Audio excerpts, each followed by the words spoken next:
Before we begin this incredible journey, I want to ask you something important. Have you ever received a call that changed your entire life? A moment when destiny knocked on your door disguised as an emergency? Today's story is about exactly that, about how a desperate phone call connected four broken hearts and transformed them forever. If you believe in second chances and the mysterious ways life brings people together, please hit that like button and drop a comment telling me, miracles. Your engagement means the world to me and helps this story reach others who need to hear it. Now let's dive into this emotional journey together. The September afternoon sun filtered through the floor-to-ceiling windows of Brennan Industries, casting long shadows across the mahogany desk where 32-year-old Christopher Brennan sat reviewing acquisition reports. His tailored navy suit jacket hung on his chair, tie loosened after 12 consecutive hours of meetings. Boston sprawled below, a tapestry of steel and glass representing everything he'd built in the past decade.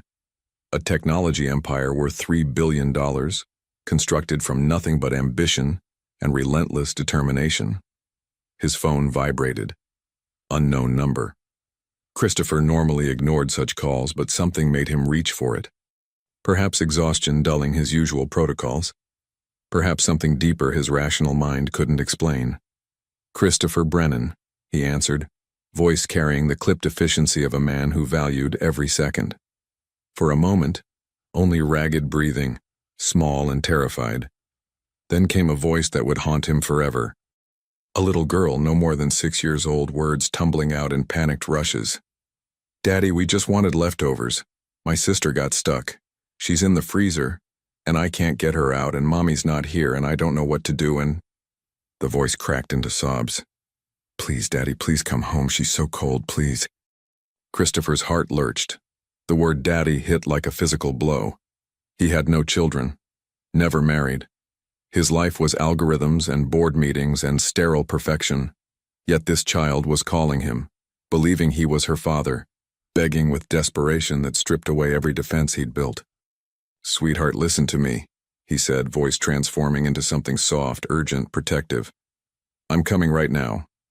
Can you tell me your address?" I don't know the whole thing." The little voice trembled. "It's 247 something. Mommy always says 247 Elmwood, the apartments with the red door." Elmwood Avenue. The old district near the harbor where paint peeled from buildings and dreams died slowly. 20 minutes from his office. Christopher grabbed his jacket, pulling up phone records with practiced efficiency. 247 Elmwood Avenue. "What's your name, sweetheart?" "Mia," she whispered. "And my sister is Maya. We're twins. We turned 6 last month and Mommy made us a cake even though we didn't have much money, but she said birthdays are special and—" Another sob. "Please hurry. Maya's lips are turning purple." Purple lips, hypothermia. Minutes mattered. Seconds mattered. "Mia, I need you to be very brave for me. Can you hear Maya? Is she answering you?" "She's crying. She keeps saying she's cold. I tried to pull the door but it won't open and I'm 2 minutes away. Keep talking to her. Tell her help is coming. Tell her Daddy's coming." The words felt strange, foreign, yet somehow essential. He burst through the lobby, sliding behind the wheel of his Tesla. The engine purred as he pulled into traffic with recklessness that would scandalize his board. Red lights became suggestions. Speed limits transformed into guidelines. All the while, he kept Mia on the line, voice steady even as his pulse hammered. "Tell me about Maya. What does she like?" "She likes purple and unicorns. And she's really good at drawing. Better than me. Mommy says we're both special, but Maya's the artist and I'm the resourceful one." "Resourceful is exactly right. You called for help. You stayed calm. That's incredibly brave, Mia. But I should have stopped her. She said she was hungry and I said we should wait for Mommy.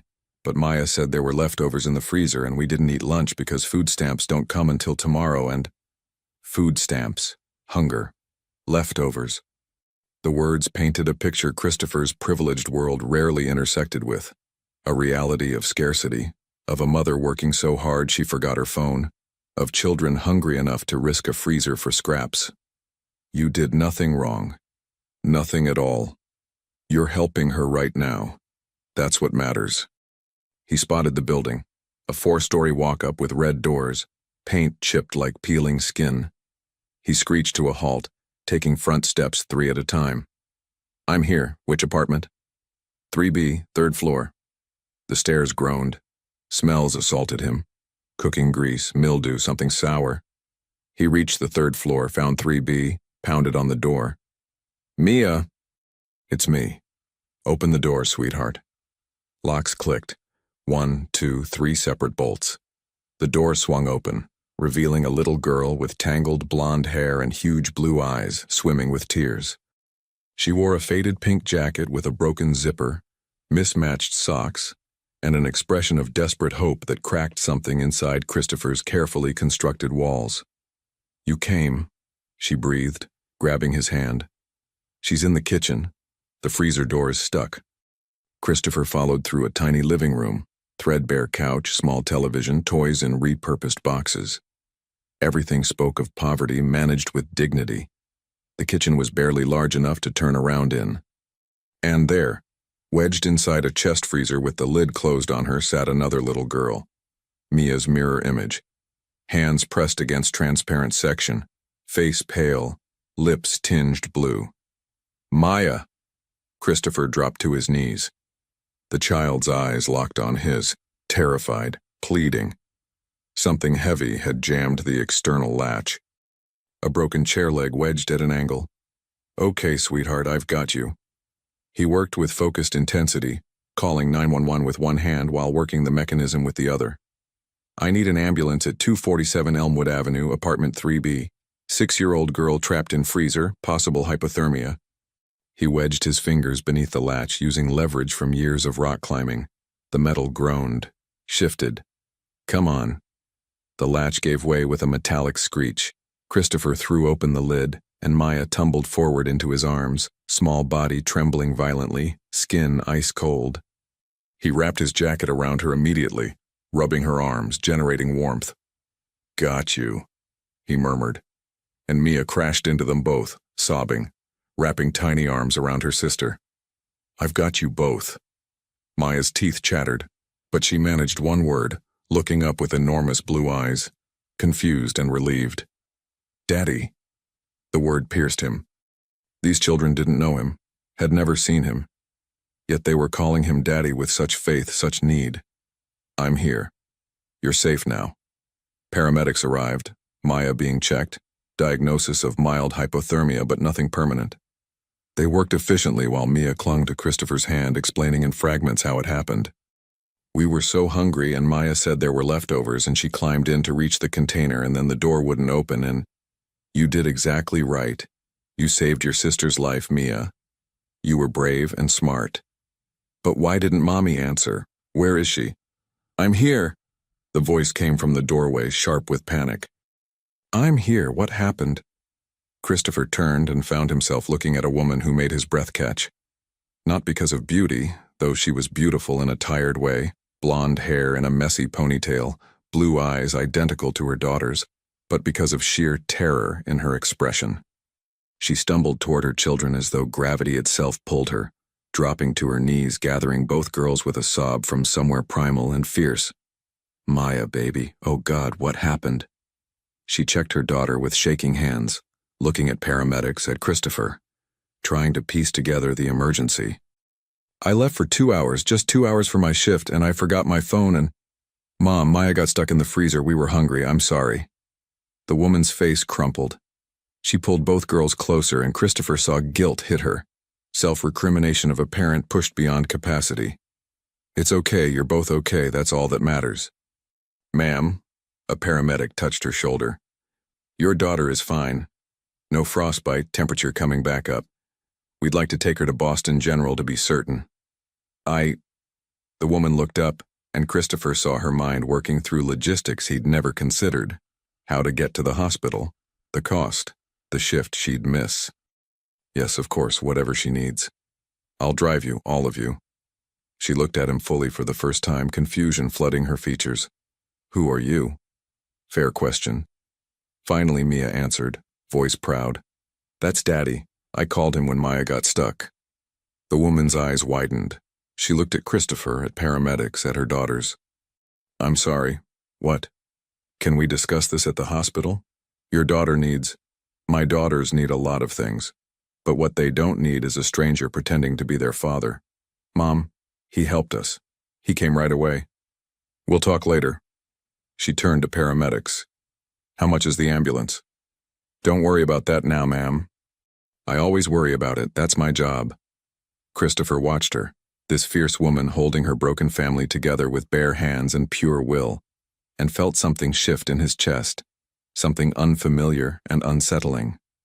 I'm Christopher Brennan, and I don't know why your daughter has my number saved as emergency contact. But I'm very glad she did. The drive to Boston General stretched through evening traffic, Christopher's Tesla gliding silently through streets growing progressively upscale as they left Elmwood behind. In the back seat, Maya sat bundled in blankets, color slowly returning as Mia held her hand whispering reassurances. In the passenger seat, the woman who'd introduced herself tersely as Natalie Walsh stared out the window with an expression Christopher couldn't read. Part gratitude, part suspicion, wholly exhausted. You don't have to do this, Natalie said suddenly. We can manage from here. I know you can, but you shouldn't have to, not alone, not today. She turned to look at him then, really look, and he felt the weight of her scrutiny. He knew what she saw, expensive watch, designer clothes, hands that had never known manual labor. A man from a world so removed from hers, they might as well be different planets. Why? Why would a man like you drop everything for a random phone call? Why would my phone have your number? Why would my daughters call you daddy when I've never seen you before in my life? Those are all excellent questions, and I don't have answers to most of them. But I can tell you this. When your daughter called and said her sister was trapped, I didn't think. I just acted. People don't just act. Not people with Teslas and Rolex watches.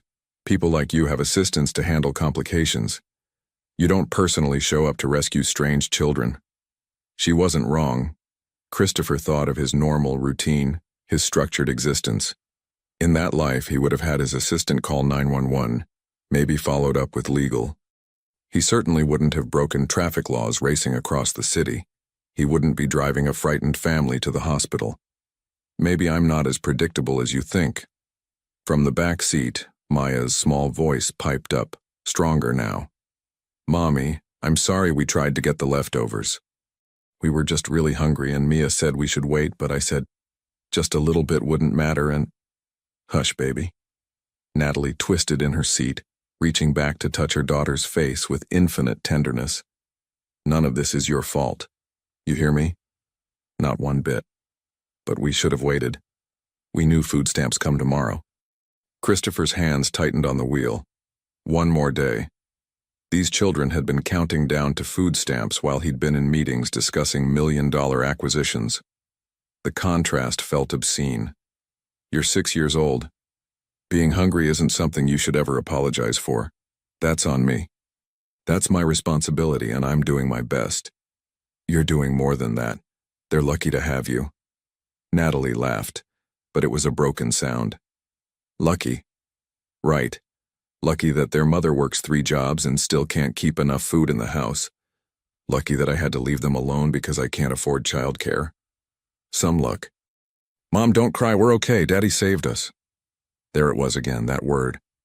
Christopher saw Natalie's shoulders stiffen, saw her turn with an expression mixing confusion and fear. We need to address that. Right now, you're not their father. I know that. Then why did they call you that? Why is your number in my phone? I don't know you. I've never met you, so how... Mom, Mia interrupted. I called the emergency contact, remember? You showed us. You said if something bad happened and you weren't there, we should call emergency. Natalie went very still. She pulled her phone from her purse with shaking hands, navigating to contacts, scrolling to ICE in case of emergency. There it was, a single entry. Emergency, Dad. Christopher Brennan's number. The silence became profound. Christopher could hear his own heartbeat, could hear the soft breathing of girls in back, could hear the moment Natalie's breath caught as she stared at her phone like it held answers to riddles she'd forgotten asking. That's impossible. I never entered that, I don't even know how... Could someone else have added it? A friend? Family member? I don't have... She stopped herself. She didn't have people. Didn't have support systems. This doesn't make sense. No, it doesn't. But right now, your daughter needs doctors. We can solve mysteries after we make sure she's okay. Natalie looked at him and something shifted. Not trust exactly, but perhaps the beginning of it. A tentative truce in the face of shared concern. Okay.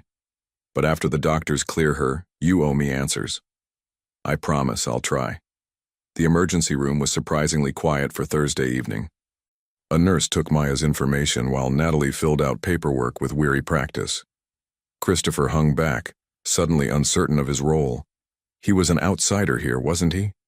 A man who'd stumbled into someone else's crisis through technological coincidence. Yet when Maya called out, "Daddy, don't leave," he found himself moving closer without conscious decision, sitting beside Mia, who immediately leaned against him like it was natural. You have a nice car. Is it fast? Pretty fast. Faster than Mommy's car?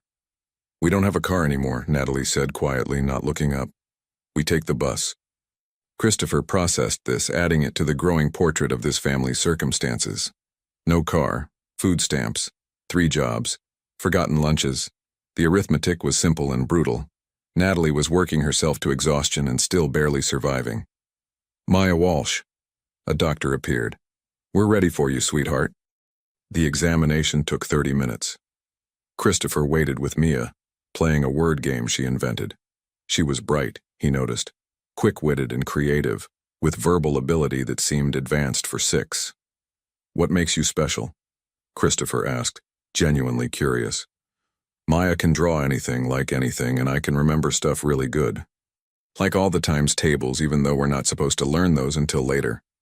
She paused, studying him. Are you really not our daddy? The question landed with unexpected force. Christopher looked into those blue eyes so much like her mother's, and felt something fierce and protective rise in his chest. I'm not. I'm sorry if that's disappointing. It's okay, we never had a daddy anyway, just Mommy. But you seem nice. Maybe you could be our friend? Friend. Such a simple word. Such an enormous concept. Christopher had business associates, professional connections, golfing partners. But friends? Real friends who wanted nothing except his presence? He couldn't remember the last time. I'd like that. Natalie and Maya emerged. The little girl, looking much better with natural color, returned. The doctor spoke with Natalie in low tones. No permanent damage. Watch for confusion or dizziness. Warm fluids and rest. We can go. We can go. Natalie turned to Christopher. Thank you for the ride. We'll take the bus from here. Let me drive you home. It's late. You're exhausted. Your daughters have been through trauma, please. She studied him for a long moment. Those blue eyes searching his face for something. Ulterior motives, perhaps, or the catch that surely must accompany kindness from men like him. Finally, she nodded. Okay. But then we talk. The drive back felt different. Maya dozed against Mia, both girls wrapped in blankets. Natalie sat quietly, occasionally checking on them, profile illuminated by passing streetlights. Christopher found himself stealing glances, trying to understand the mystery she represented. I've been thinking about the number, about when I got this phone. Christopher's attention sharpened. When was that? 7 months ago. My old phone died and I couldn't afford a new one, so I went to this electronics repair shop in Southie. The owner, Marcus, he's good people. He had a refurbished smartphone he sold me cheap.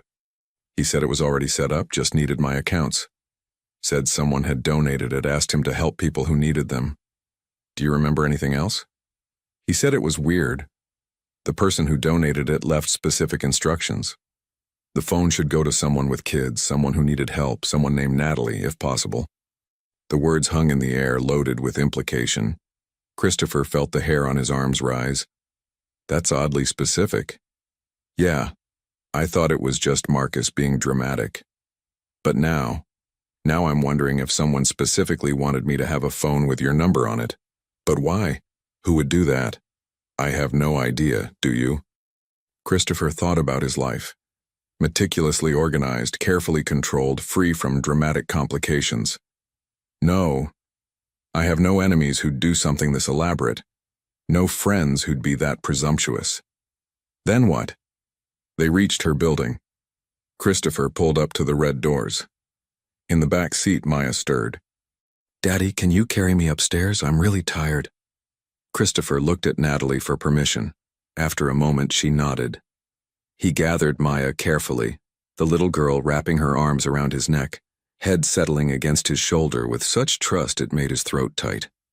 The walk up 3 flights felt like a pilgrimage. Christopher noticed things he'd been too panicked to see earlier: missing banister sections, water-stained ceiling, pervasive smell of damp and decay. This building was one winter pipe burst from being condemned. Inside apartment 3B, Natalie directed him to a tiny bedroom where 2 twin beds sat inches apart, covered with worn but clean bedding. Christopher set Maya down gently, and immediately Mia climbed into the other bed, the girls reaching across the gap to hold hands. "Thank you for saving me, Daddy." Christopher tucked the blanket around her, something primal and protective surging through him. "Sleep well, sweetheart." In the main room, Natalie stood by the window, arms wrapped around herself, staring at city lights. Christopher waited, giving her space to process. "My daughters think you're their father, and someone went to elaborate lengths to ensure I'd be able to contact you in an emergency. And you dropped everything to help children you'd never met. None of this makes sense." "No, but maybe sense isn't what matters. Maybe what matters is that your daughters are safe. And tomorrow, next week, when they keep calling you daddy and building dreams around you, what happens when you disappear back to your real life and break their hearts?" Fair question. Christopher had built his fortune on calculating risks. He knew how to acquire companies, negotiate deals, maximize shareholder value. What he didn't know was how to explain the certainty that had taken root in his chest, the absolute conviction that walking away would be the biggest mistake of his life. "What if I don't disappear?" Natalie's eyes widened. "You can't be serious. You don't even know us.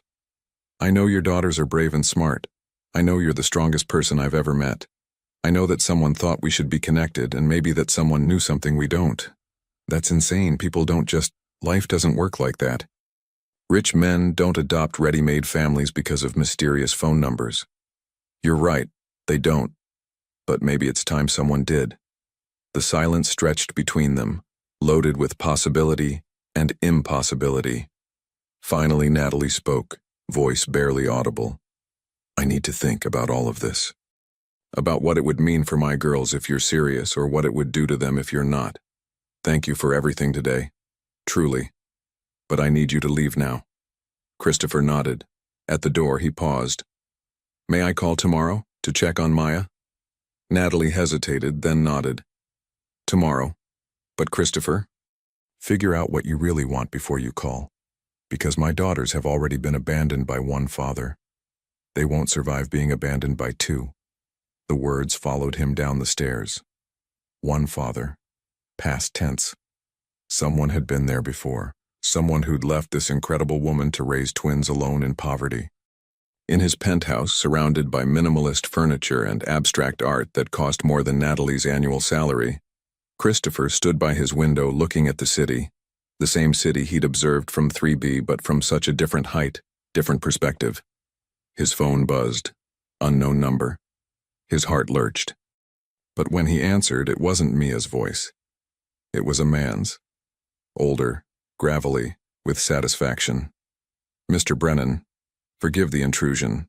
My name is Marcus O'Brien. I own a repair shop in Southie." Christopher's pulse quickened. The man who sold Natalie her phone. "Ah, she told you. Good. I think it's time you and I had a conversation.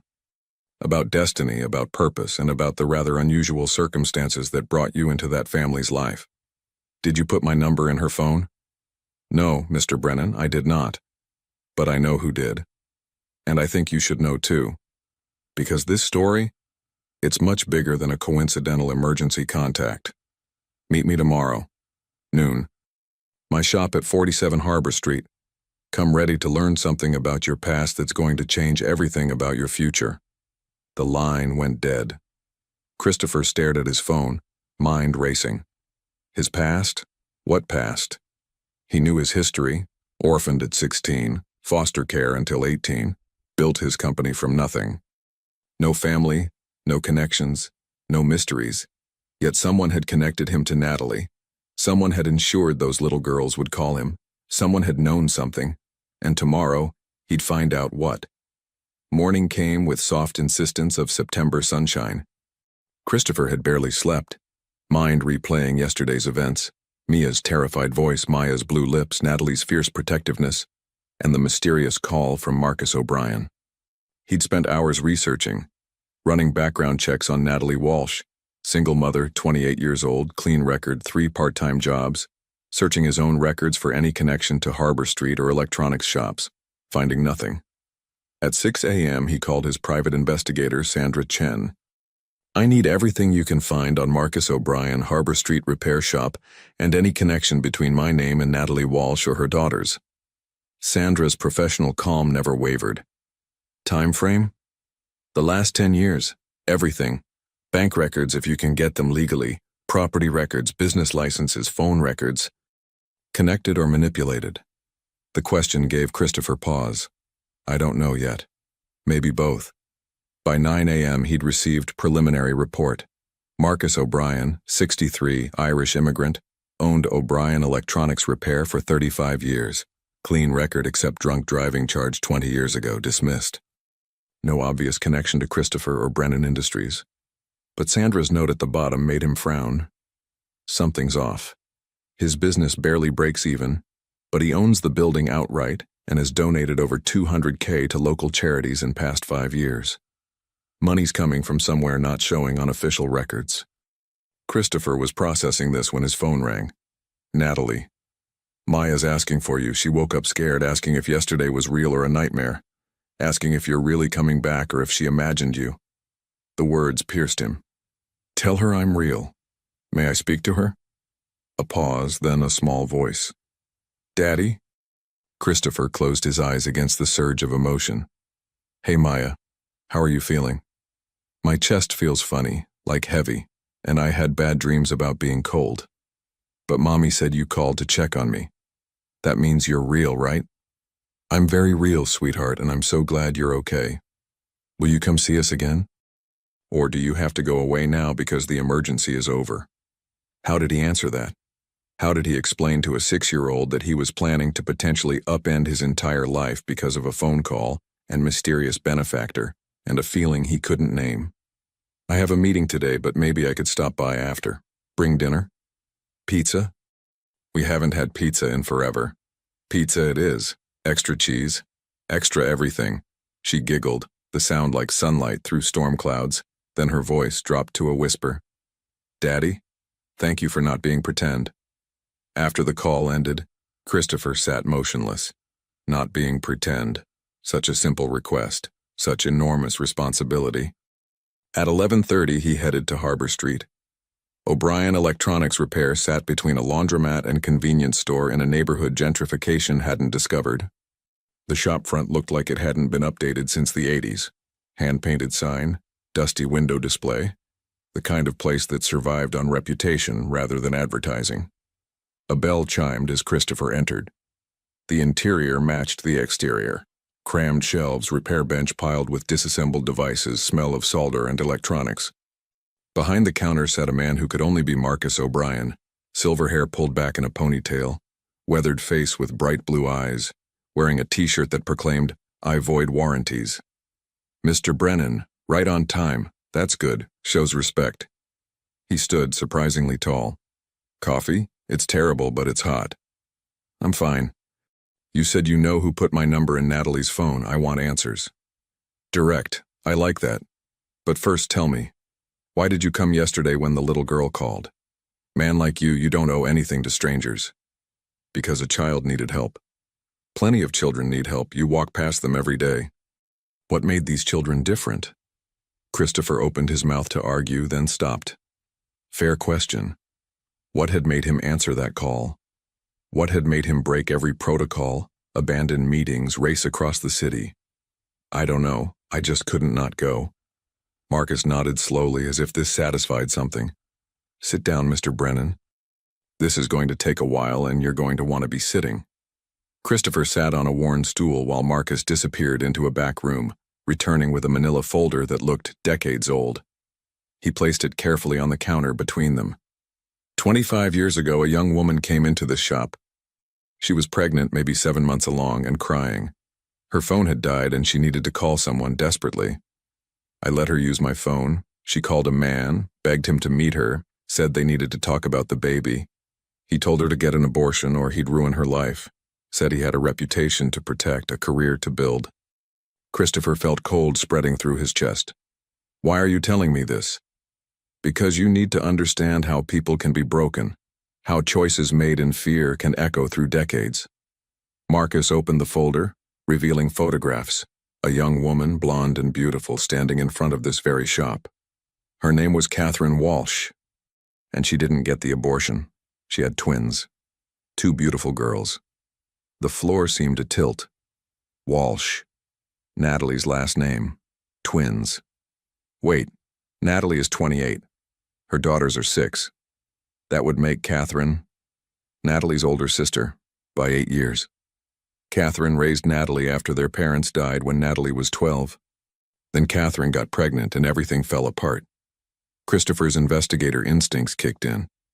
If Catherine had twins 25 years ago, they'd be adults now. But Mia and Maya are 6. Because these aren't Catherine's children. These are Natalie's. But the story, the man who abandoned them, the fear, the poverty, that all echoes Catherine's story. History repeating itself in the worst possible way. I don't understand. What does any of this have to do with me? Marcus pulled out another photograph. Younger version of himself standing beside Catherine, both smiling. Catherine became like a daughter to me. I helped her where I could, donated furniture when the twins were born, helped with medical bills, gave her work in the shop. I watched her struggle and survive and eventually thrive. She became a nurse, raised her girls with dignity despite having nothing. And I watched her raise young Natalie too, teaching her to be strong, to be fierce, to never depend on a man for salvation. Where is Catherine now? The brightness dimmed in Marcus's eyes. Cancer took her 3 years ago. Aggressive, brutal, no insurance to fight it properly. She was 35 years old. He closed the folder carefully. Before she died, she made me promise 2 things. First, that I'd watch over Natalie and the twins. Second, that I'd find someone worthy to help them if they needed it. And you chose me? Why? Because I spent 3 years looking. 3 years watching Natalie work herself to exhaustion, watching those little girls grow up too fast, too hungry. And I prayed. Not something I do often, Mr. Brennan, but I prayed for someone. And then 7 months ago, something extraordinary happened. He pulled out final item from the folder, newspaper clipping. Christopher recognized it immediately. A profile in Boston Business Journal, discussing his company's charitable initiative to provide technology access to underprivileged families. I read this article about a man who'd built an empire from nothing, who'd been orphaned and alone and succeeded anyway, who was using his wealth to help kids like he used to be, and I thought, maybe here's someone who'd understand what these girls need. Not a savior, not charity, but someone who'd see their worth and choose them. Christopher's throat felt tight. So, you deliberately connected us? Put my number in her phone? I acquired a phone through legitimate channels. Your company's donation program, actually. Ironic, isn't it? And yes, I programmed your number as emergency contact, but I didn't make Maya climb into that freezer. I didn't create the emergency. I simply ensured that if one occurred, Natalie would have access to someone capable of helping. That's manipulation. That's intervention. And before you get righteous, ask yourself this. Are you angry I did it or angry it worked? Are you here demanding answers because you want to walk away? Or because you want to know if it's okay to stay? The question pierced through Christopher's indignation. He wasn't angry. He was terrified. Terrified because in less than 24 hours, 3 strangers had become the most important people in his life. What if I hurt them? What if I'm not what they need? Marcus's expression softened. What if you don't? What if this is exactly what you've been looking for without knowing it? What if 3 people who need someone and 1 person who needs purpose finally found each other? Life doesn't work that cleanly. Maybe not. But faith does. Hope does. Catherine believed that despite how broken the world made her, somewhere there were still good people. She made me promise to help her family find one. And I believe that person is you. Christopher sat in silence, processing everything. The manipulation that wasn't quite manipulation. The matchmaking that wasn't quite matchmaking.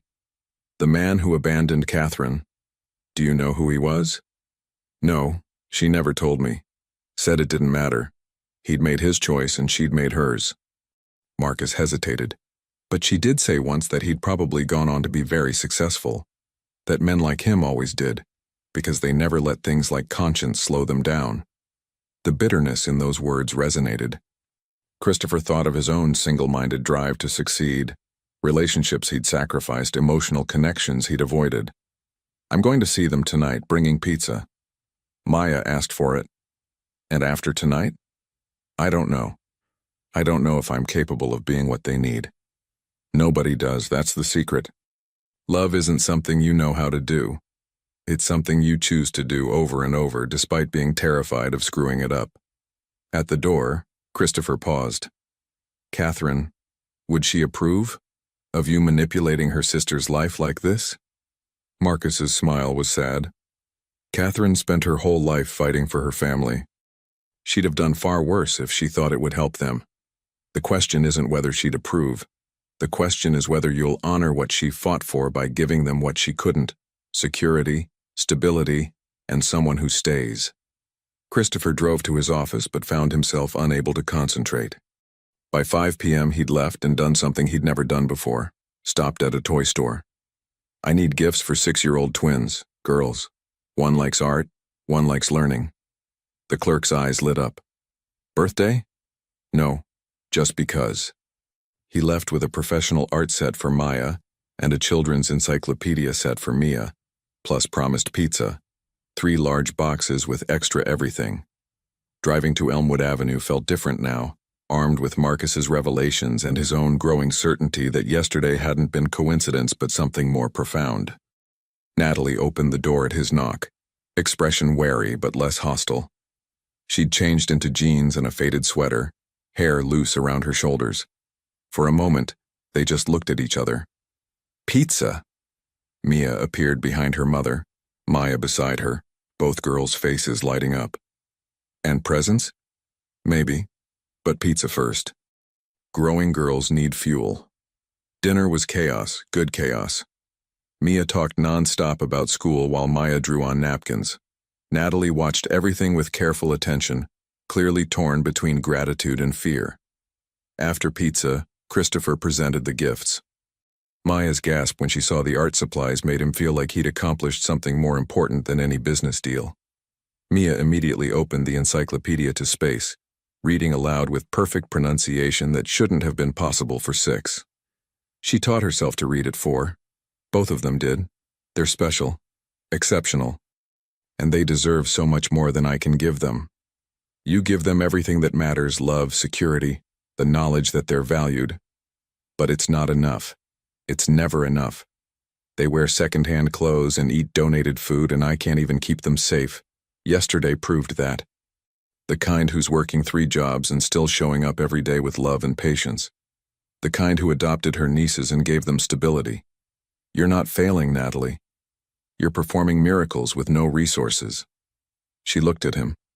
Really looked. And something shifted. Why are you here, Christopher? Really? Marcus called this afternoon, told me everything about Catherine, about how he connected us. So I'm asking directly, why are you here? In the other room, Mia and Maya played quietly, giving them this moment. Because when Maya called me daddy, I didn't correct her. Because when Mia held my hand, it felt like the first time I'd ever held on to something real. Because when I look at you, I see strength I didn't know existed. And because I went to my office today and nothing mattered. Billion-dollar deals felt meaningless. My entire carefully constructed life felt empty. But sitting here eating pizza with 3 people I barely know feels like the first true thing I've done in a decade. Natalie's eyes widened. That's insane. I know. I know how irrational this is. I know I should walk away. But I can't. I tried. I spent all last night and today trying to convince myself this was temporary insanity. But it's not. Which is a chance for all of us. You need help you shouldn't be too proud to accept. Your daughters need security and opportunity. And I need to matter to someone. Really matter. Not because of what I can buy or build, but because of who I choose to be for them. Silence filled the apartment. From the other room came the sound of Maya humming while she drew. If we do this, if we let you into our lives, you can't leave when it gets hard. You can't decide in 3 months that this was a nice experiment. Because my daughters have already lost one father they never knew and one mother they loved desperately. They can't lose anyone else. I understand. Do you? Do you understand what you're signing up for? Sick kids and school plays and fights about homework? Do you understand that being a parent isn't a charity project you can walk away from? I understand that I spent 32 years building a fortune and achieving nothing that matters. I understand that yesterday, for the first time in my life, I felt like I was exactly where I was supposed to be. And I understand that I'm terrified of screwing this up, but more terrified of not trying. Natalie studied his face, and Christopher let her see everything, the fear, the hope, the desperate sincerity. Okay. But we take this slow. You don't move in tomorrow. You show up consistently and prove you're serious. You let my daughters know you're a friend first, and we see where it goes. It is. I promise you, Natalie. This is exactly what I want.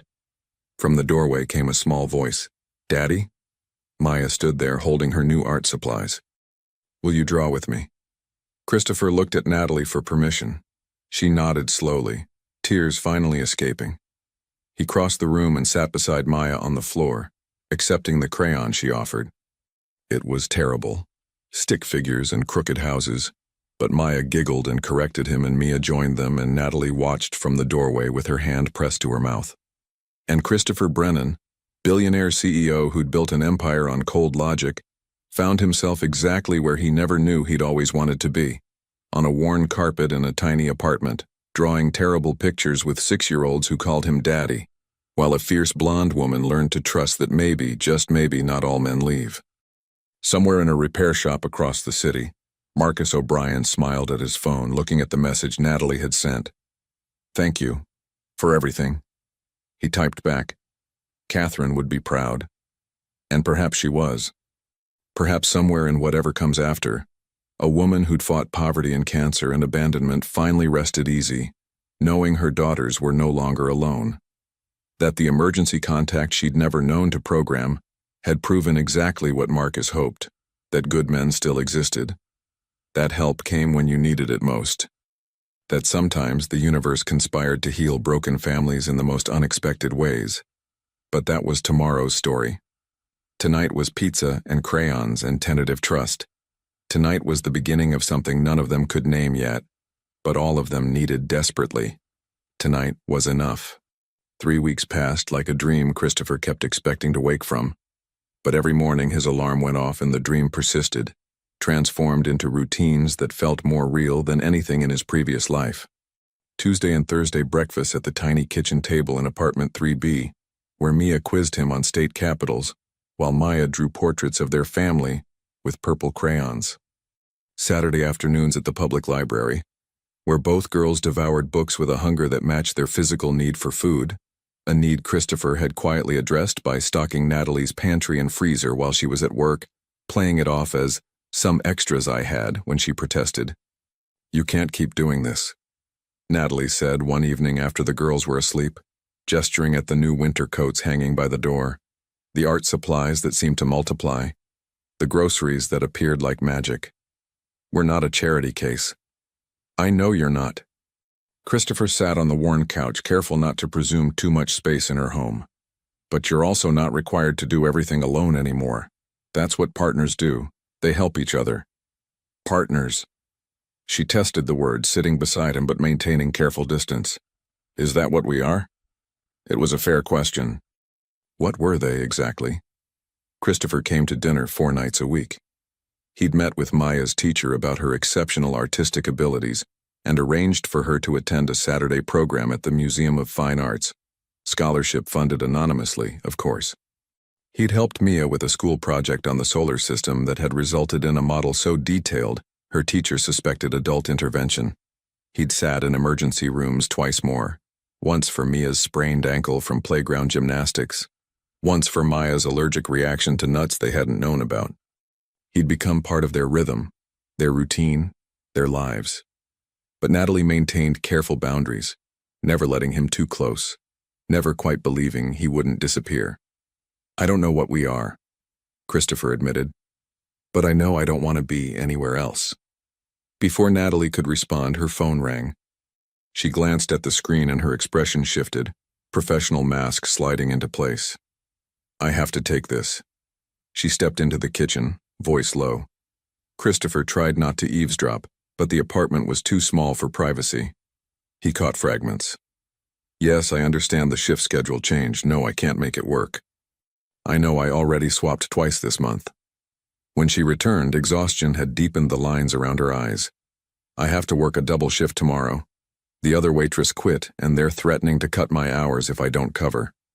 I'll stay with the girls." "Christopher, you have a company to run, which has a very competent executive team who can handle one day without me." He stood, moving closer but respecting her space. "Let me help, please. You can't keep working yourself to death." "I'm not." She stopped, because they both knew it was true. Despite Christopher's quiet interventions, Natalie still worked 3 jobs. She still left before sunrise and came home after dark.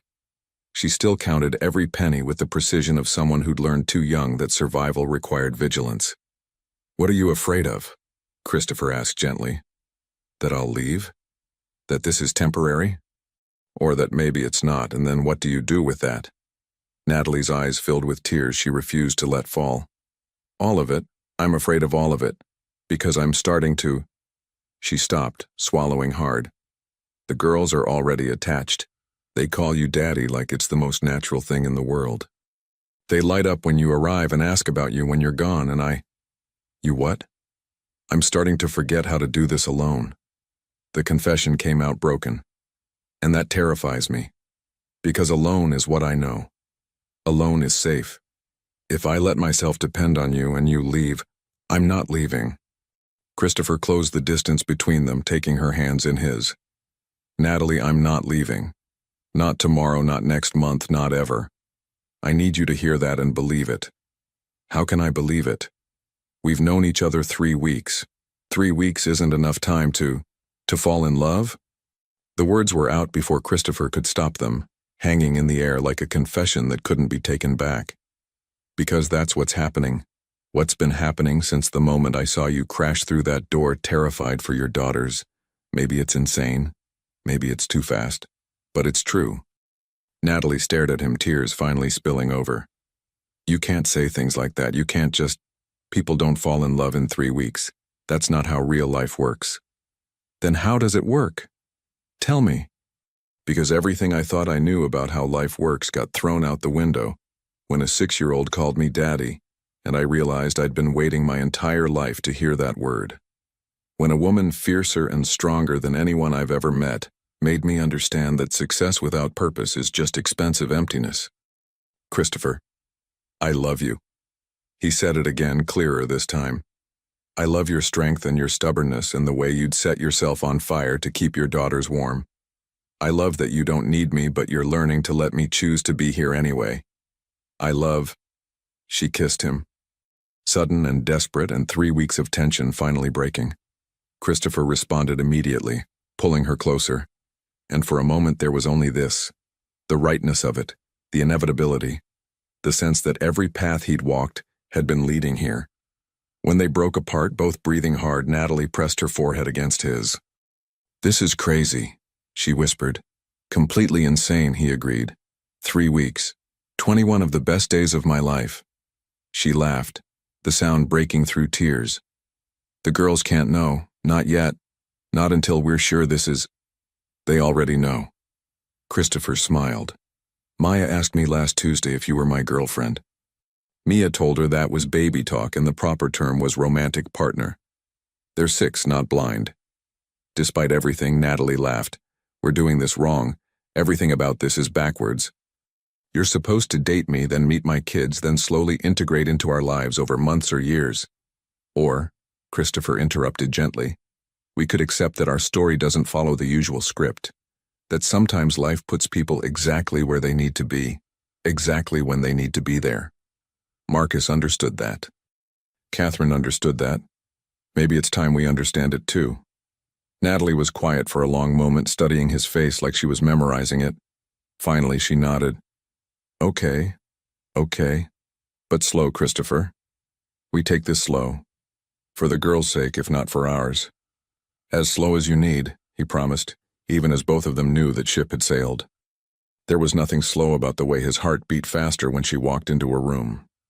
Nothing gradual about the way the twins had claimed space in his soul. Nothing measured about how completely his life had reoriented around this family. The next morning, Christopher arrived at 6 a.m. to stay with Mia and Maya while Natalie worked her double shift. He made pancakes that were slightly burned, and orange juice he forgot to dilute properly, and the girls ate everything while regaling him with elaborate plans for how they'd spend the day. Can we go to the park? Maya asked hopefully. And the bookstore, Mia added. The one with the big science section? We can do both, Christopher promised, mentally rearranging his calendar. His assistant had already learned to mark certain days as unavailable without asking questions. The board had noticed his increased absences, but profits were up, so they kept their concerns muted. Christopher knew it couldn't continue indefinitely. At some point, he'd need to address the growing conflict between his old life and this new one. But that was a problem for future Christopher. Present Christopher was helping 6-year-olds navigate the politics of park playground equipment and mediating disputes over whose turn it was on the swings. At the bookstore, something shifted. Mia was deep in the science section, reading about black holes with the concentration of a graduate student while Maya browsed art books nearby. Christopher was reviewing email on his phone when a woman approached.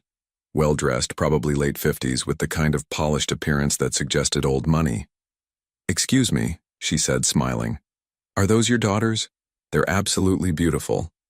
Christopher's first instinct was to correct her. To explain they weren't his daughters, not really, not legally.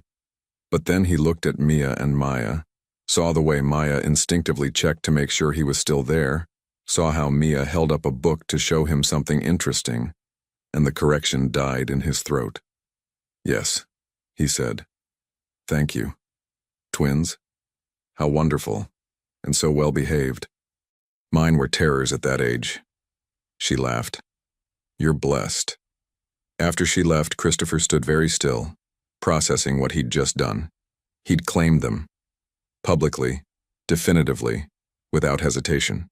And it had felt right. More right than anything he'd ever done in boardrooms or investment meetings. Daddy? Maya appeared at his elbow, holding an art book about impressionist painters. Can we get this one? It has Monet. Christopher looked down at her hopeful face and felt something break open in his chest. Some final resistance he'd been holding on to.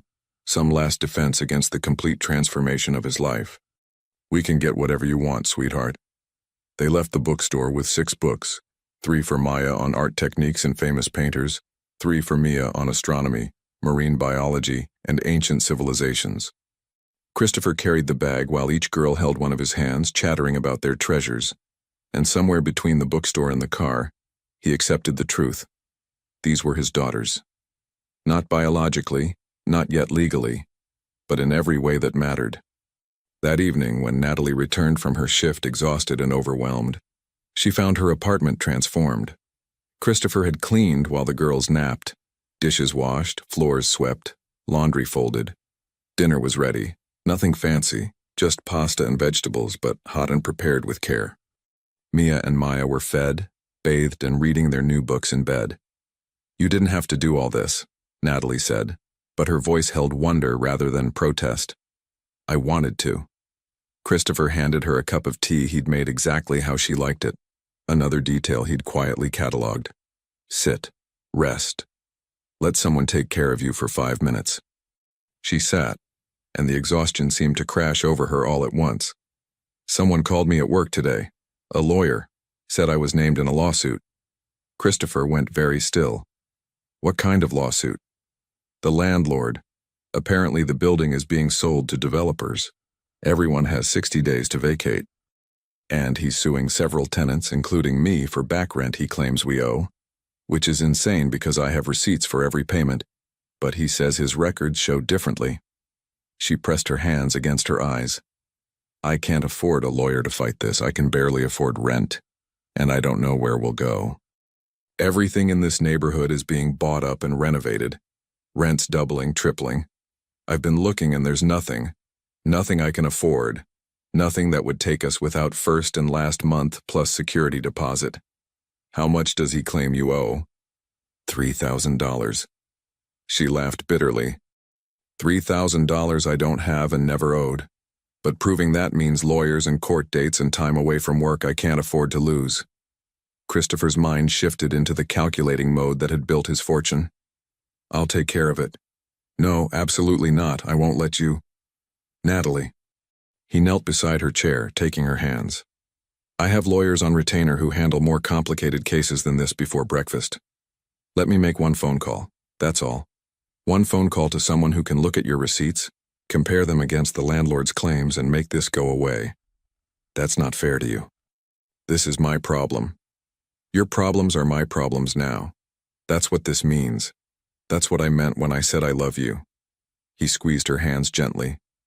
You've been carrying everything alone for so long. Please, let me help carry some of it. She looked at him with such conflicted emotion, gratitude and fear and desperate hope all tangled together. Finally, she nodded. Christopher made the call that night to his attorney, a sharp woman named Patricia, who'd handled everything from corporate litigation to complex real estate disputes. He explained the situation in clinical terms, leaving out the emotional stakes, and Patricia promised to handle it personally. One more thing, Christopher added. I need you to find an apartment, 3 bedrooms, safe neighborhood, near good public schools. Budget is flexible. For the family you've been spending time with. Patricia's tone was carefully neutral, but Christopher knew his inner circle had noticed the changes in him. Should I look in Boston or the suburbs? Boston. Somewhere they'll feel at home, not displaced. Christopher. Patricia paused, choosing her words carefully. As your attorney and friend, I have to ask, are you prepared for the legal implications of what you're doing? If you're establishing yourself as a father figure, providing financial support, there could be. I know the implications. I want them. Another pause. Then I'll find you a home. Home. The word resonated. Christopher looked around apartment 3B with its water-stained ceiling and ancient appliances and drafty windows, and realized it was the first place that had ever felt like home to him. Not because of the space itself, but because of the people in it. 2 weeks later, Patricia called with options. Christopher reviewed them during a board meeting, half listening to quarterly projections while studying floor plans and school ratings. One stood out immediately. A 3-bedroom in a renovated brownstone in Jamaica Plain. Hardwood floors, an updated kitchen, and a small backyard where the girls could play. Near excellent public schools and a community center with art programs. Rent was reasonable by his standards, astronomical by Natalie's. He scheduled a viewing, deliberately not mentioning it to Natalie yet. Some things required seeing to believe. But the universe, it seemed, had other plans. That Saturday, while Christopher was reviewing contracts at his penthouse, his phone rang. Mia's contact photo filled the screen, one he'd taken of her explaining star formation with the gravitas of a professor. Daddy? Her voice was wrong, too quiet, scared in a way he'd never heard. Something's wrong with Maya. Christopher's blood turned to ice. What do you mean? What's happening? She's shaking really bad and she won't wake up all the way, and Mommy's at work and I don't know what to. I'm coming. Right now. Call 911, okay? Tell them your address and that your sister is having a seizure. Can you do that? Yes. Mia's voice strengthened with purpose. I can do that. I'm 5 minutes away. Christopher was already moving, grabbing keys, racing for the elevator. Stay on the phone with 911 and then call me back. The drive to Elmwood Avenue took 3 minutes. A lifetime compressed into racing heartbeats and traffic lights he ran without hesitation. He took the stairs 4 at a time, burst through the unlocked door, and found Mia sitting on the floor beside Maya, phone pressed to her ear, describing symptoms to the 911 operator with remarkable calm. Maya was seizing, body rigid, eyes rolled back, small frame convulsing in ways that shouldn't be possible. Christopher dropped beside her, checking her breathing, positioning her on her side, drawing on distant first aid training from corporate safety courses he'd never expected to use. "Ambulance is 2 minutes out," Mia reported, watching him with absolute trust that he'd fix this, that Daddy could fix anything. "You did perfect, sweetheart. So perfect." Christopher kept his voice steady even as terror clawed at his throat. "Maya, I'm here. I've got you. You're going to be okay." The seizure lasted 90 seconds. An eternity. When it finally stopped, Maya's eyes fluttered open, confused and frightened, not understanding what had happened to her body. "Daddy." Her voice was so small. "I don't feel good." "I know, baby. The ambulance is coming. They're going to take care of you." Paramedics arrived, efficient and professional. They asked questions Christopher answered while Mia provided details about Maya's medical history with the precision of someone twice her age. Within minutes, they had Maya stabilized and loaded in the ambulance. "I'm riding with her," Christopher said, not asking permission. "Family only. I am family." The words came out with absolute certainty. "I'm her father." The paramedic looked at Mia, who nodded vigorously. "That's our daddy. All right, let's go." At the hospital, Christopher held Maya's hand while doctors ran tests. He called Natalie, who left work immediately, arriving tear-streaked and terrified. He coordinated with specialists, demanded answers with the authority of someone used to getting them, and never once left Maya's side except when medical procedures required it. The diagnosis came 3 hours later. Epilepsy, likely genetic, triggered by stress and inadequate nutrition. Inadequate nutrition? Natalie's voice broke. "I feed them. Every day I feed them." "I'm sure you do, ma'am," the doctor said gently. "But sometimes children's bodies need more than we can provide on limited budgets. Regular meals, vitamin supplements, reduced stress, these things can help manage the condition." Reduced stress. Christopher thought of the landlord lawsuit, the impending eviction, the constant fear and uncertainty that colored every day of these girls' lives.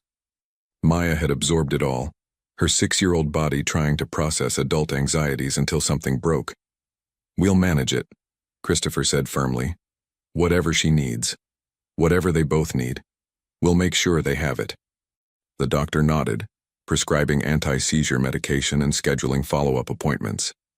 And Christopher made mental notes of everything, already restructuring his life to accommodate daily medicine schedules and medical monitoring. That night, in a hospital room where Maya slept peacefully under observation, Natalie finally broke. "I'm failing them," she whispered. "I work 3 jobs and it's not enough. I try to give them everything and they're still hungry, still stressed, still getting sick because I can't provide what they need." "Stop." Christopher pulled her against his chest, let her sob into his shirt. "You're not failing. The system is failing. A world that requires parents to work themselves to death just to feed their children. That's what's broken. Not you. Never you. But Maya. We'll be fine. We'll manage her epilepsy together. We'll reduce her stress by giving her security and stability. And we'll do it as a family." He pulled back enough to meet her eyes. "Natalie, move in with me." She stared at him. "What?" "Move in with me. You and the girls. My penthouse has 3 bedrooms and more space than I know what to do with. Or," he thought of the Jamaica Plain apartment he'd found. "Or I'll lease the brownstone I've been looking at. Whichever you prefer. But please, stop doing this alone. Stop trying to survive on scraps when I have more resources than I'll ever need and all I want is to share them with you. That's too much. We can't just move in with you after a month. What will people think?" "I don't care what people think. I care that Maya just had a seizure caused by stress you don't have to carry alone. I care that you're working yourself to death for an apartment you're about to lose anyway. I care that those girls deserve stability and you deserve rest, and I have the means to provide both." He cupped her face in his hands. Let me. Please. Not because you can't do this alone, you've proven you can, but because you shouldn't have to. Tears streamed down Natalie's face. If we do this, everything changes. There's no going back to before. The girls already expect it. They've been asking when we're all going to live together for 2 weeks now. Maya drew a picture of our family, all 4 of us in a house with a backyard. They're ready for this. The question is whether you are. Natalie looked at Maya sleeping peacefully, at the machines monitoring her daughter's vitals, at the life they'd been scraping by and versus the life Christopher was offering. I'm terrified. Me too, but I'm more terrified of not trying. Christopher pressed his forehead to hers. Take a leap with me. Trust that sometimes the universe knows what it's doing when it connects people who need each other. For a long moment, Natalie was silent. Then, so quietly he almost missed it. Okay. Moving day arrived 2 weeks after Maya's seizure, occurring on a brilliantly clear October morning that felt like a blessing. Christopher had chosen the Jamaica Plain brownstone, closer to Natalie's work, better schools, community-oriented neighborhood where they wouldn't stand out as unusual. 3 bedrooms with hardwood floors, updated kitchen with appliances that actually worked, small backyard with a tree perfect for climbing. Most importantly, it felt like a home rather than a showcase. Natalie had insisted on keeping apartment 3B's furniture. Her pride wouldn't accept replacing everything, though Christopher had quietly supplemented with new beds for the girls, a proper dining table, and a couch that didn't have springs poking through worn fabric.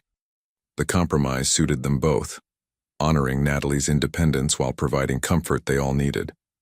This is really ours? Maya breathed, standing in the middle of her new bedroom. Soft yellow walls, large window letting in morning light, enough space for an art table Christopher had assembled the night before. All mine and Mia's? All yours, sweetheart. Christopher knelt beside her. Your own space to create whatever you can imagine. Across the hall, Mia was already organizing her room with systematic precision, arranging books by subject on new shelves. Daddy, can we paint the ceiling like the night sky? With constellations that glow in the dark? Absolutely. We'll start this weekend. Downstairs, Natalie stood in the kitchen, running her hand over granite countertops that weren't chipped or stained, opening cabinets Christopher had stocked with more food than they could eat in a month. Her expression was complex, wonder and relief tangled with something that might have been grief for how hard the before had been. You okay? Christopher came up behind her, carefully not touching, giving her space to process. I keep waiting for the catch, she admitted. For someone to tell me this is temporary or contingent on something I can't provide. I keep waiting for the bill to come due. The only bill is choosing to be here, choosing us. That's all I ask. She turned to face him, and her eyes were full of unshed tears. I watched my sister die in poverty. I watched her fight cancer without insurance, without resources, without the help she deserved. I swore I'd never let that happen to her girls. But I was failing, Christopher. Every day I was falling further behind. And then you. Her voice broke. You appeared like something from a story. Like Marcus prayed you into existence. Maybe he did. Christopher pulled her close finally, letting her burrow into his chest. Maybe that's exactly what happened. The first night in their new home, Christopher made dinner while the girls explored every corner of the house, their excited voices echoing through rooms that had been too silent for too long. He'd learned to cook over the past month. Simple things, nothing fancy, but made with care. Tonight was chicken and roasted vegetables, a meal that had become their tradition. Daddy, there's a swing in the backyard? Mia burst into the kitchen, eyes alight. Can we use it? After dinner and homework. But it's Saturday. Then, after dinner. Go tell your sister and wash your hands. Later, after the girls were asleep in their new rooms, Christopher and Natalie sat on the back porch watching the sun set behind Boston's skyline. The moment felt suspended, perfect and fragile, like something that might shatter if either of them spoke too loudly. I called Marcus today, Natalie said finally, to tell him about the move, about everything. What did he say? He said Catherine would be crying with joy, that she'd fought so hard to give those girls stability, and he was glad someone finally succeeded. Natalie paused. He also said something strange. He said the hardest part was just beginning. What did he mean? I don't know. But Marcus doesn't speak carelessly. She turned to look at Christopher. Are you sure about this? Really sure? Because in a few months the novelty will wear off. You'll remember what your life was like before. Uncomplicated, organized, free. And we're none of those things. We're messy and loud, and we're going to need you on your worst days, not just your best ones. Christopher took her hand, threading their fingers together. On my worst days, you're what I'll need. Coming home to this, to you, to them, that's what will make the bad days bearable. He lifted her hand to his lips. I'm not going anywhere, Natalie. You need to start believing that. She looked at him for a long moment, and something in her expression finally softened, some last defense crumbling. Okay, I'll try.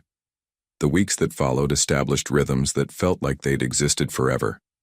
Christopher adjusted his work schedule, going to the office later so he could have breakfast with the girls, leaving earlier to be home for dinner. His executive team adapted, conducting more video conferences, handling daily operations while he focused on strategic decisions. Profits actually increased. Turned out being happy made him more effective, not less. Maya's epilepsy was managed with medication and routine. No more seizures, though they remained vigilant. She thrived in her new school's art program, creating paintings that her teachers called exceptional. Christopher framed several, hanging them in the living room with the same care he'd once given to expensive abstract art. Mia devoured knowledge with the hunger of someone who'd been intellectually starved. Her teachers recommended testing for gifted programs. Christopher and Natalie agreed, sitting through meetings with educators who confirmed what they'd known. Mia's intelligence was remarkable, far beyond typical 6-year-old capacity. She'd need special accommodations, challenging curriculum, room to grow. She's going to do amazing things, Natalie said after one such meeting. Both of them are. They're going to have opportunities I never dreamed of giving them. You already gave them the most important thing, Christopher reminded her. You gave them love and the belief that they mattered. Everything else builds on that foundation. But Marcus's warning about the hardest part kept echoing in Christopher's mind. What did he mean? What could be harder than what they'd already navigated? The answer came on a Tuesday evening in mid-November. Christopher was helping Mia with a science project, while Maya drew pictures of autumn leaves when someone knocked on their door. Natalie answered, and Christopher heard her sharp intake of breath. Recognition and shock tangled together. Jason? Christopher's attention sharpened. He'd never heard that name before. Moving to the hallway, he saw Natalie blocking the doorway, her body language defensive, protective. On the other side stood a man, late 30s, wearing an expensive suit, with the kind of casual arrogance that came from never being told no. Natalie, you're looking well. The man's voice was smooth, practiced. Can I come in? No. What are you doing here? How did you find me? I have resources. Jason smiled, but it didn't reach his eyes. Heard you moved to a nice neighborhood. Quite the upgrade from Elmwood. How'd you manage that on 3 waitress salaries? Natalie's jaw clenched. That's none of your business. You need to leave. Actually, I think it is my business, especially when it concerns my daughters. The world seemed to stop. Christopher felt the air leave his lungs.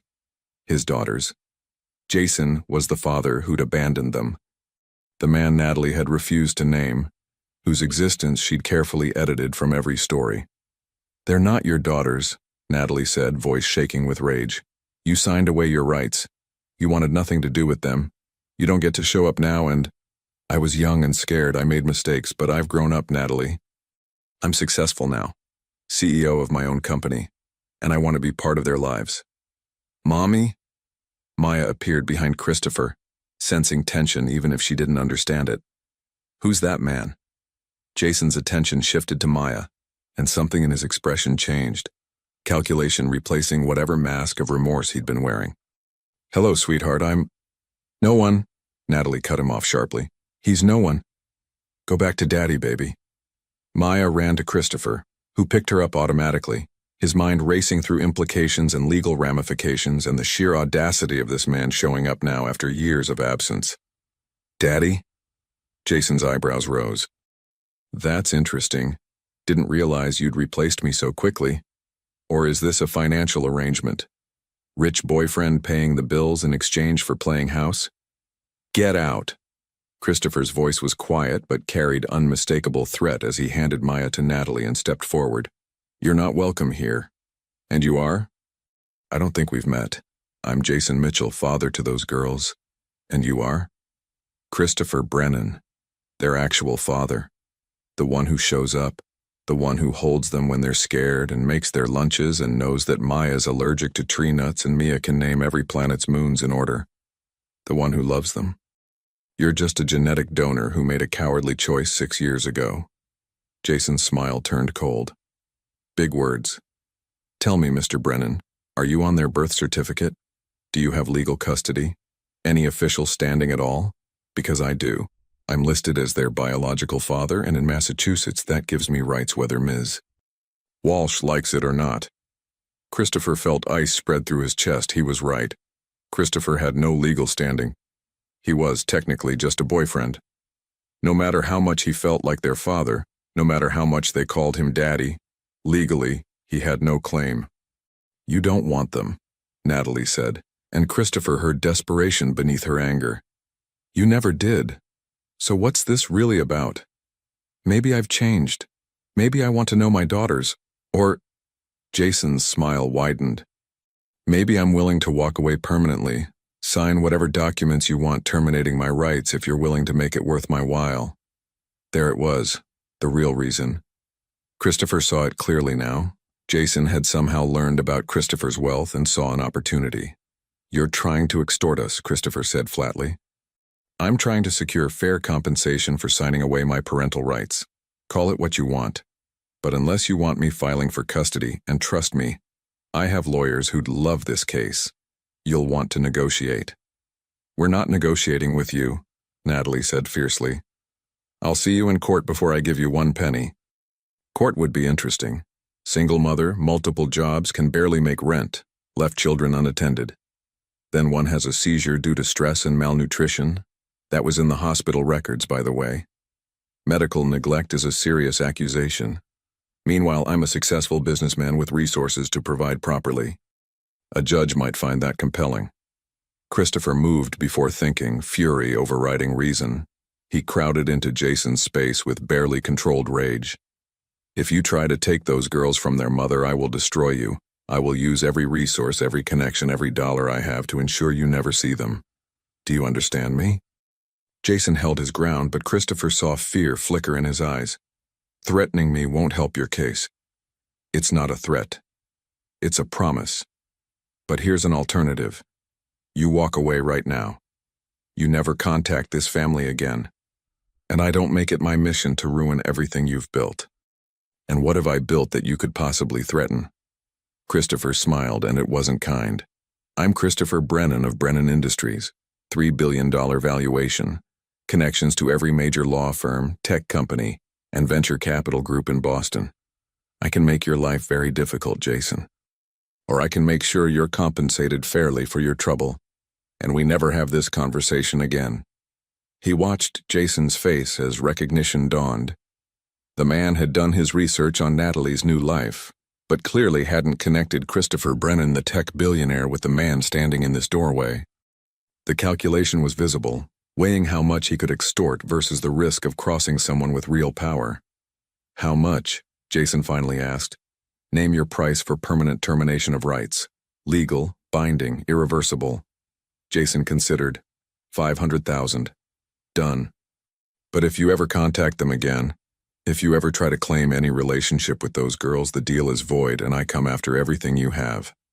Understood? Jason nodded slowly.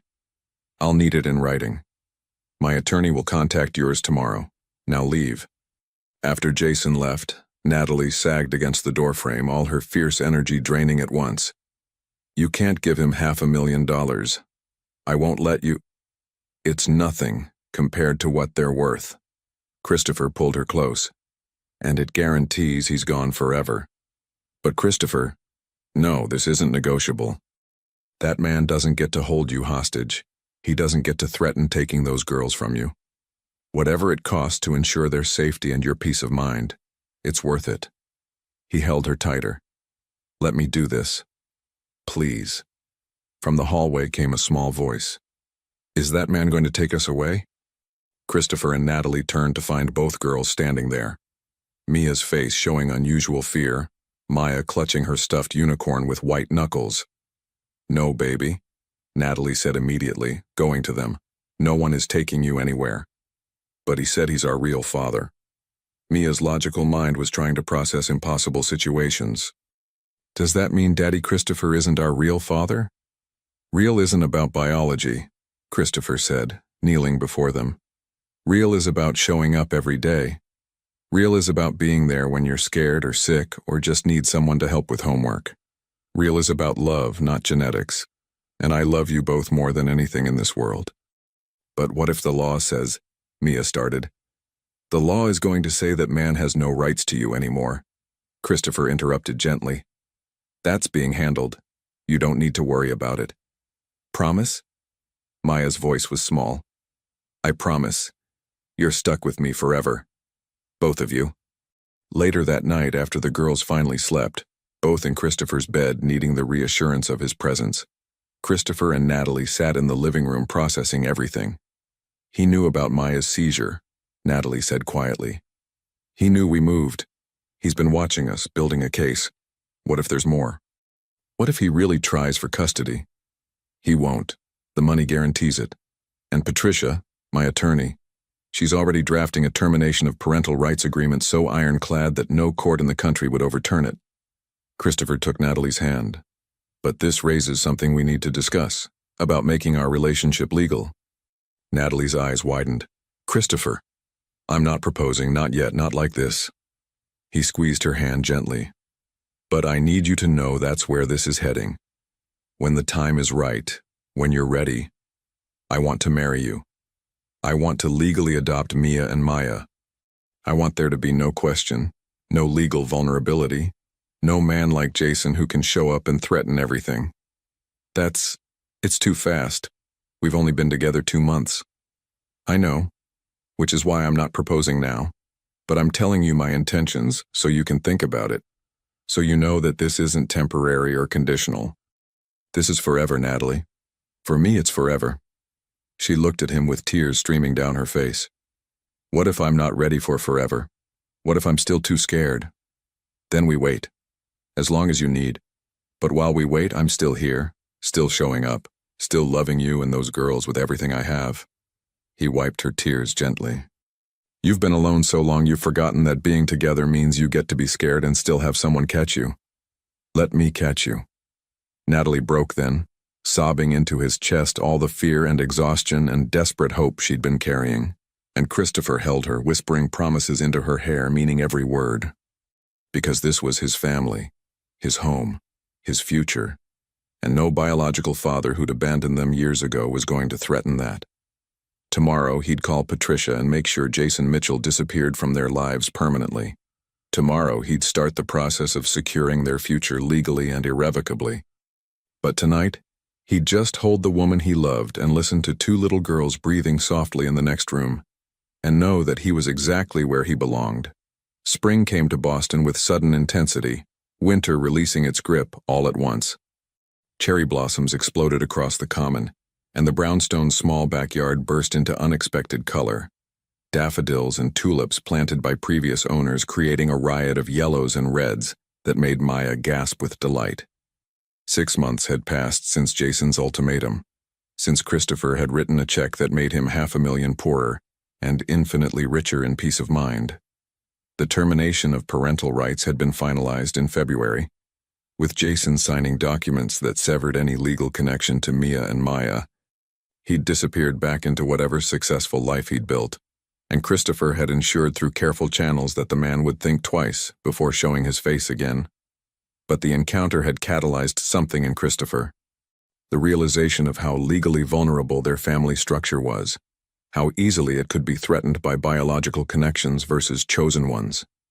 He'd spent months talking with Patricia about adoption procedures, legal requirements, the steps necessary to make his fatherhood official, You'll need Natalie's full consent, Patricia had explained, and the girls will need to be interviewed to ensure they understand and want the adoption. Given their age, the court will take their wishes into account. And then? And then they'll be legally yours. All the rights and responsibilities of biological parenthood. No one can contest it or threaten it. It was what Christopher wanted more than anything. But proposing adoption meant proposing marriage, and Natalie still hadn't fully accepted that he wasn't going to leave. She'd relaxed, invited him fully into their lives, let herself laugh more freely, even said, "I love you," occasionally when she thought he wasn't paying attention. But some core part of her remained braced for abandonment, which was why Christopher had planned today carefully. "Where are we going?" Mia asked from the back seat, bouncing with barely contained excitement. She was 7 now, birthday celebrated last month with 30 friends from school, a dramatic increase from the quiet cake-for-3 celebrations of her previous birthdays. "It's a surprise," Christopher said, catching Natalie's suspicious look from the passenger seat. "A good one, I promise." "The last surprise was my art show," Maya piped up, referring to the gallery exhibition at the Museum of Fine Arts where 3 of her paintings had been displayed alongside adult artists. "This can't possibly top that." Christopher smiled but said nothing. Let her wonder. Let her. They drove north towards Salem, spring landscape rolling past, trees budding green, fields dotted with wildflowers, the promise of summer hanging in the warm air. After 40 minutes, Christopher turned onto a private road that led to the ocean. "The beach?" Natalie asked. "You brought us to the beach?" "Not just any beach." Christopher parked at the end of the road, where a modest but beautiful beach house sat overlooking the Atlantic.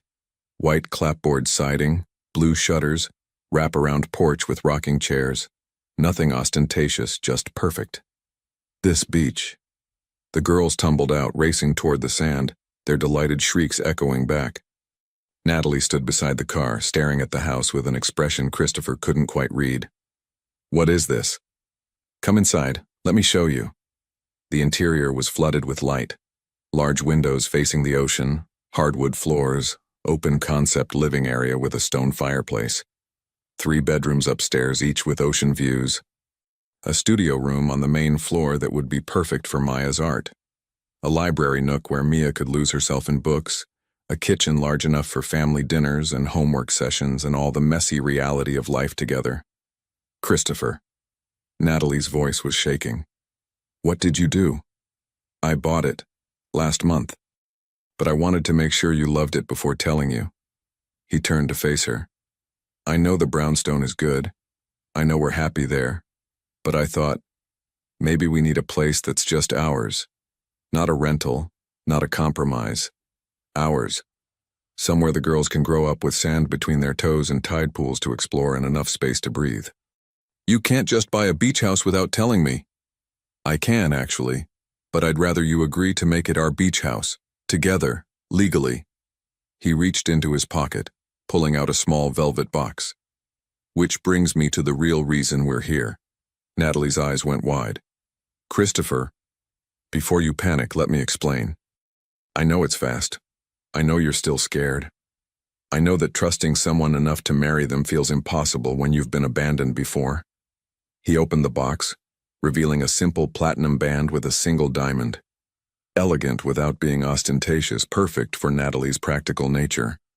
"But I also know that I've loved you since the day you crashed through that apartment door, terrified for your daughters. I know I want to spend every morning waking up beside you and every evening watching our girls grow. I know I want my name on their birth certificates and their school forms. I know I want forever, Natalie, with you, with them. With all the beautiful chaos that comes with being a family." Tears streamed down her face. "You don't have to marry me to adopt them. We could do one without the other. I don't want one without the other. I want everything. The legal commitment and the emotional one. I want to stand in front of everyone we know and promise to love you through whatever comes. I want Mia and Maya to see that commitment can be real, that men can stay, that families can be built on choice instead of just biology." He took her hands. "I want to marry you because you're the strongest, fiercest, most incredible person I've ever met. Because you taught me what matters. because coming home to you feels like breathing after holding my breath my whole life. I'm still scared, she whispered. I know. You can be scared and still say yes. You can be terrified and still take a leap. You can trust that I'll be there to catch you every single time. Outside, Mia and Maya's laughter drifted through open windows, the sound of them discovering shells and sea glass. Inside, Natalie looked at Christopher with her whole heart in her eyes, all her fear and hope tangled together. My daughters already call you Daddy, she finally said. They already think we're married. They ask me constantly when you're going to live with us forever. What do you tell them? I tell them soon, because I can't imagine our lives without you anymore. Even when I try, even when I'm scared, I can't picture it. You're woven into everything now. Is that a yes? She laughed through tears. That's a let me see the ring properly first. Christopher slipped it from the box, and even in his nervous state he caught her sharp intake of breath at the inscription inside the band. Chosen, not chance. It's perfect, she breathed. So is that a yes? That's an absolutely terrified but completely certain yes. She held out her left hand, and Christopher slid the ring on with hands that shook despite his usual steadiness. We should tell the girls, Christopher said. Let them be part of this. They walked out to the beach, finding Mia and Maya constructing an elaborate sandcastle complete with moat and towers. Both looked up as Christopher and Natalie approached, immediately sensing something important in their parents' expressions. We have news, Christopher said, kneeling in the sand beside them. Something we want to ask you both about. Is it bad news? Maya asked, worry creeping into her voice, like that man coming back. No, sweetheart. Very good news. Your mom and I are getting married. For a moment, both girls just stared. Then Mia squealed, an uncharacteristically high-pitched sound of pure joy, and launched herself at Christopher. Maya followed immediately after, and all four of them tumbled into the sand in a laughing, crying, joyful pile. Does this mean you're our real dad now? Mia asked when they'd untangled. Like legally official? That's actually what I wanted to ask you about. Christopher sat up, brushing sand from his hair. After your mom and I get married, I want to adopt you. Both of you. That means I'd legally be your father. My name would go on your birth certificates. You'd be Mia and Maya Brennan if you want, or Brennan Walsh, or whatever combination makes you happy. But it would mean we're a family officially, not just in our hearts. Would we have to call you something different? Maya asked, picking at the hem of her dress nervously. Instead of Daddy? You'd call me exactly what you call me now. Nothing changes except the paperwork. Can we think about it? Mia asked with her characteristic seriousness. Of course, sweetheart. This is a big decision. Take all the time you... Okay, I thought about it, Mia interrupted. I want to be Mia Brennan. It sounds strong. Maya Brennan sounds like an artist name, Maya added thoughtfully. Like someone who could be famous, I want that too. Christopher laughed, relief and joy flooding through him. Then that's what we'll do. After the wedding, we'll start the adoption process, and in a few months we'll all have the same last name officially. When's the wedding? Mia demanded. Tomorrow? Not quite that fast, Natalie said, finding her voice finally. We need to plan a little. But soon, Christopher added. I don't want to wait too long either. They spent the afternoon at the beach, exploring tide pools and building increasingly elaborate sand structures. Christopher taught the girls to identify different types of shells. Natalie collected sea glass, pockets bulging with smooth green and blue fragments she planned to turn into art projects. As the sun began setting, painting the sky in oranges and purples that made Maya demand her sketch pad from the car, Christopher stood with Natalie watching their daughters play. I never thought I'd have this, Natalie said quietly. A partner who stayed, daughters who felt secure instead of scared. A future that felt like possibility instead of just survival. What changed? Marcus prayed you into existence, or the universe conspired, or Catherine was watching from wherever she is, and decided her girls deserved a miracle. Natalie leaned into Christopher's side. Or maybe it was just dumb luck that you answered your phone that day. Either way, I'm grateful. Not luck, Christopher said. Destiny has to be.